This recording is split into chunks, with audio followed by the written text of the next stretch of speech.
جامع الكريم إن مصنع مصر للقاطرات مشروع ولد كبيرا برعاية السيد الرئيس عبد الفتاح السيسي رئيس الجمهورية، وبالدعم المتواصل من الحكومة المصرية وتعاون جهات الدولة المعنية لتوطين صناعة الوحدات البحرية المختلفة.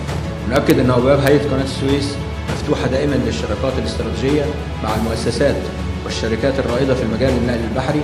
وختاما أتوجه بحديثي لأبنائي رجال ترسانة شركة جنوب البحر الأحمر، حيث لم أجد من الكلمات ما يوفي حقهم، وقد وعدتم فأوفيتم وأجدتم العمل بحسن ما قدمتموه، وأصبحت خطط الأمس حقيقة على أيديكم نشهدها اليوم ونفتخر بها. دمتم فخرا لهذا البلد وعنوانا للعمل الجاد والتميز لرفعة اسم مصر عاليا خفاقا بين الأمم. والسلام عليكم ورحمة الله.